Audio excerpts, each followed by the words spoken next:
Hi, Mike Gould here, Mayor of Hounds, USA, home to the happiest dogs on earth. We're here with Professor Ashley, too. I have two wonderful dogs that need balance in their lives. This is the first day. It's August 30th. It's hot.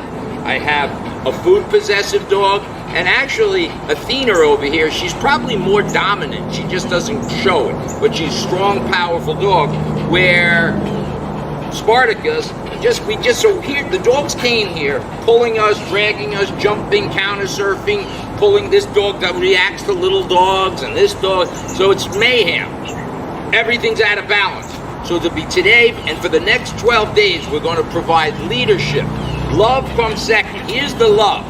Love is secondary to leadership. These are social pack animals that are in a house with a very loving mom and a 10-year-old child. 10-year-old children, by virtue of being 10 years old, are the victims of very, very frequently a big, powerful dog. So we have to balance his energy, and we do it by, number one, getting rid of these harnesses. Harnesses created half these problems. And then we put on our training collars, which stay on the dog. It's a nylon collar. It doesn't shrink. It doesn't stretch. So we praise good behavior and we correct bad behavior. These dogs have to be balanced out. And this is going to be the process. Dogs need structure, social, psychological structure. And that's what's going to be happen for the next 12 days. We're going to try to video as we go. And so the first lesson today is thou shalt not put tension on this leash. So all that other stuff, we correct bad behavior physically. Dogs are physical. That's how they interact with other animals. And of course they need love. But we don't give it away. So you've given your house away, you've given your beds away, your couches away, your front door away. Now we have to take it back. It's a little more difficult for us to rehabilitate a dog. Both these dogs, I can already tell, have participated in other types of training. It's not our methodology. We use Mother Nature's way.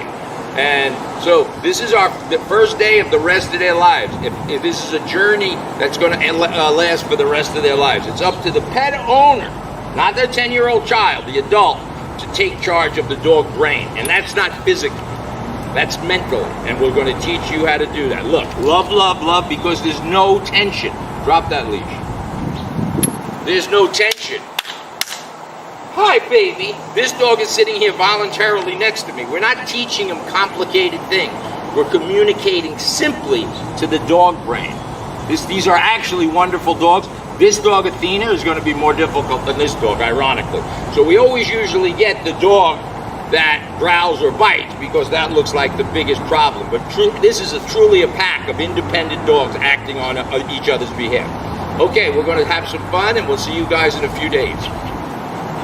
Okay, so today is Thursday, August 30th. It's hot, it's summertime. This is our friend Athena. She's here with Spartacus to participate in our 12-day boarding school. Some of our problems are jumping, counter surfing, not particularly fond of little dogs, or reacts.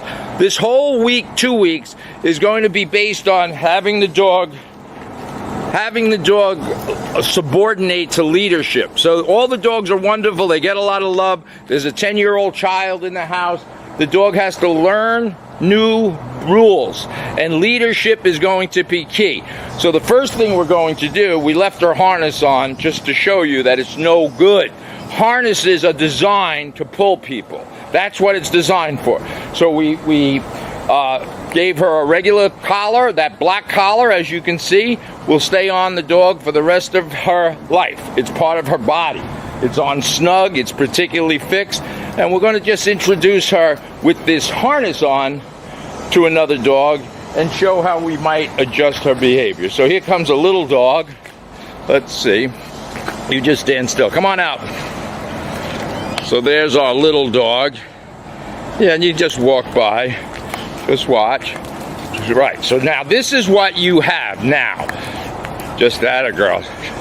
So now you have a dog pulling. It's a big, firm, powerful dog pulling a human being. So we're going to adjust this energy with her, and that all begins today by switching leashes, and we're going to cut now. Day 1, August 30th, and Athena's beginning her first day of boot camp. Okay, Mike Gould again here. We're doing our boot camp. This is the other family member, Spartacus, who has territorial food possession. So we have 2 dogs, 2 humans, and both dogs need leadership. So as you can see, Spartacus also has a harness on. This is pulling. And a dog pulling is a dog that's leading psychologically and physically. So let's see when we do the same experiment. Notice the harness. Harnesses are designed to pull. They're horrible for dog behavior. So a completely different reaction by Spartacus and this little dog. So we're going to start developing boundaries. As we can hear, Spartacus is Athena is jumping. So what we have here is a pack out of balance. This cannot happen. A 80-pound dog cannot pull a 120-pound person. Can't chase other dogs. Let me see if she chases a ball. All right, I should have thrown it farther. But anyway, okay, we're going to cut now and we'll do some other video. Okay, Mike Gould here, Mayor of Houndstown, USA. Hounds of Houndstown, USA. I'm here with Athena, and we're taking our training to another level. You can hear a lot of noise. There's landscape. There's craziness going on. But yet Athena, if you look in the back, she's calm and balanced. So balance takes place everywhere in the dog's life, not just at home, not just at a dog park, but everywhere, including a car, right? So a car is nothing more than a moving doghouse. So she's not allowed to jump up here, and she's perfectly content. We're not yelling at her. We're not screaming at her to sit or stay. We're actually heading to the Ronkonkoma train station to do some more socialization and more in-depth training. But remember, it's boundaries and quiet. And we can cut and we'll go to the train station. So we're continuing. We're arriving at the train station. Everything we do is about balance. Don't forget, we have 2 dogs, 2 different personalities. It doesn't matter, providing we understand each personality. I'm pulling up, I'm parking, I'm going to slow things down. Athena may never have seen a train. I don't know what she's been exposed to, but we bring them to the train station because the train station offers every distraction humanly possible. PA systems, there's birds, there's animals, there's humans. There's a plethora of distractions. So if we can control her here, she's not excited. Take a look back there. She's relaxed. She's not barking out the window. We haven't said one word to the dog. We didn't say to lay down. She chose to lay down. So we're going to balance it. When we get out, I'm going to video Ashley taking Athena out of the car and balancing her energy and walking around. It's that simple. We're not going to have people pet the dog. We're not going to have the dog kiss people or children. We're going to manage her energy. Let's see how this works. Okay, so the beginning of our journey requires us to take the dog out of the car without getting crazy and getting the dog excited. So Ashley's going to open the door, just like we do with crate doors, and see where she is. She's there. She's patient. Ashley's going to pet her, touch the leash, and just ask her to heel. And she's going to go for a walk. This is as simple as it gets. She's relaxed. The main thing to see is Ashley's arms are relaxed. Now she's stepping over a hot manhole cover. That's not a problem. Other dogs would freak out over that, but she touched it. These things are hot. Right turn. Just the dog's eyes adjusting from sun to darkness. It's like humans going through a tunnel. If you go through the Midtown Tunnel, the chances are you're not going to see when you get out on the other side. So just this, some dogs would balk at. Not to mention there's people. And she's working through. Not to mention there's echoes. There's reflections in the window. These are all things we take for granted. Make a left and come around. So I got the jumping and turn. Everything is exactly what I was seeing. Notice that Ashley's given a correction when the dog gets distracted or is concerned. Her ears will tell you everything. Come towards me. Turn right. The dog's ears come to a stop.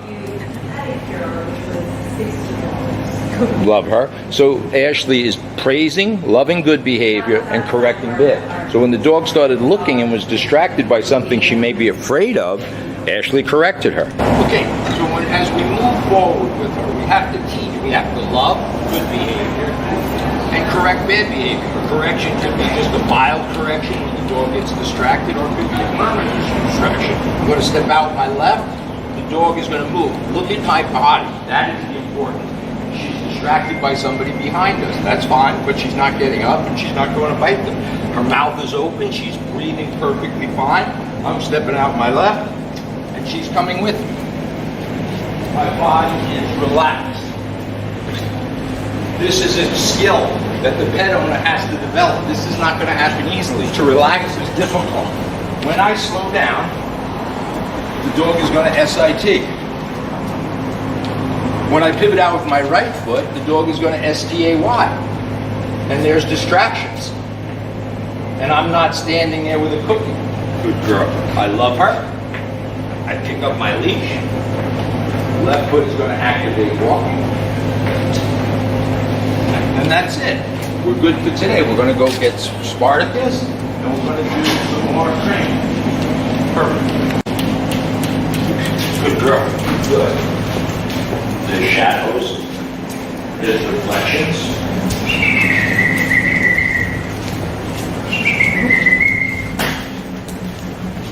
So whatever the problem is, fears get resolved with good leadership. If I'm not afraid to walk up here, she won't. If I'm afraid of heights, she's going to be afraid of heights. This is very odd for a dog. She just saw a bird. She told me she saw something. So she's always telling us things. She saw a bird, but she didn't act on it. I'm up on a train.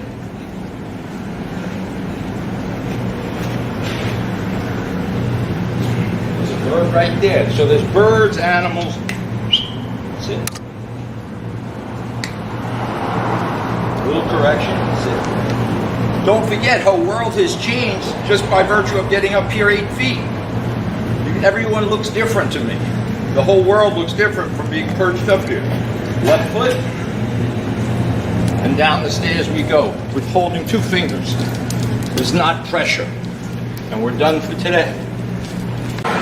Okay, continuing with our training video.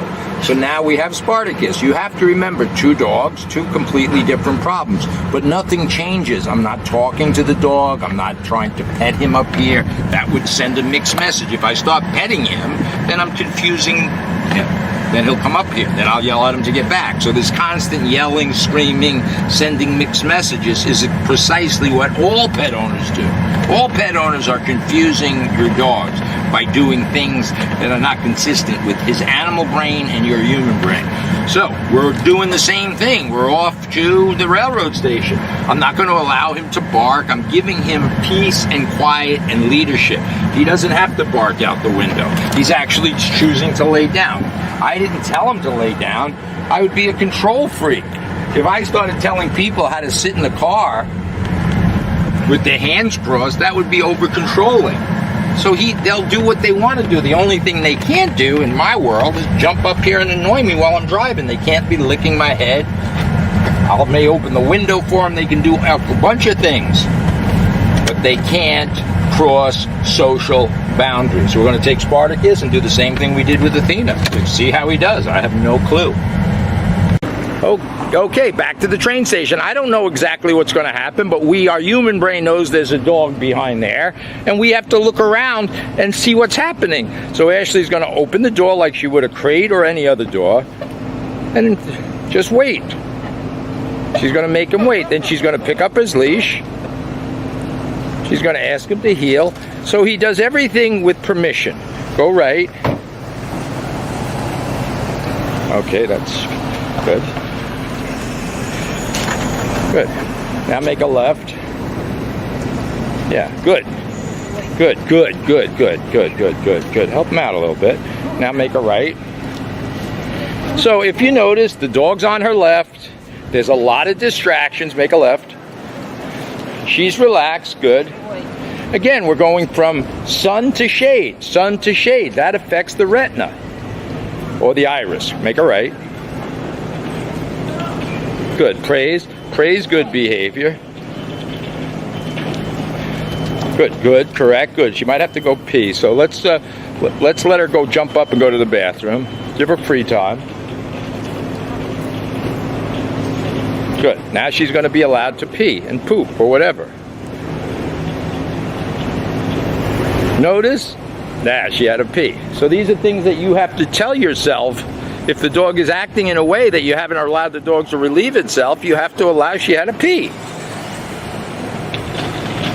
But notice the handler is nice and relaxed. Now she can do better at schoolwork now that she doesn't have to go to the bathroom. We're going to just watch where you're going. There's a lot happening. Hold up right here. Slow down. Don't ask her to sit. It's hot cement.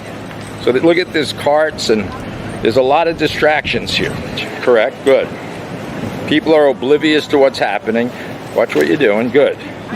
You stepped out with your right, but that's okay.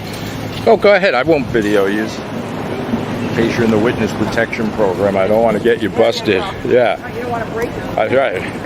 All right, good. Now make a left. And then go in the shade and come to a stop in the middle. Just watch people around her. Ask her to sit.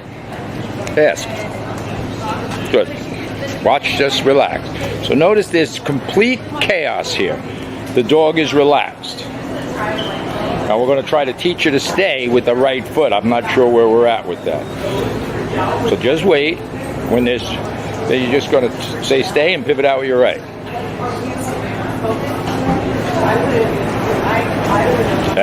So the same thing. She's a little behind in her stay, or automatic stay especially. But people are around. Energy's around. Now you're going to get low. Call her to you. She comes and just start walking. Go, go, go, go, go. Good. See you later. Good. Good. Right turn.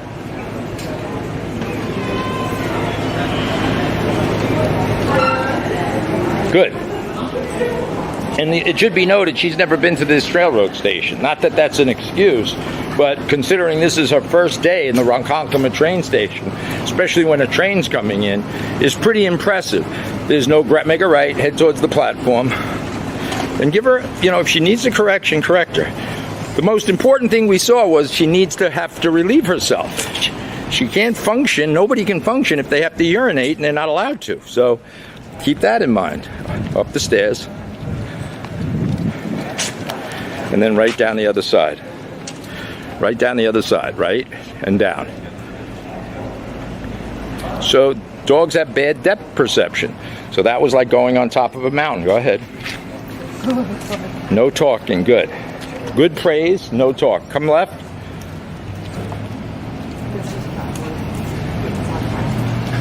Good, and just watch. Go right and go down, just watch. And these carts, they all also are distractions, because to a dog it could be viewed as an animal. You're doing great. Just work your way through without violating people's space.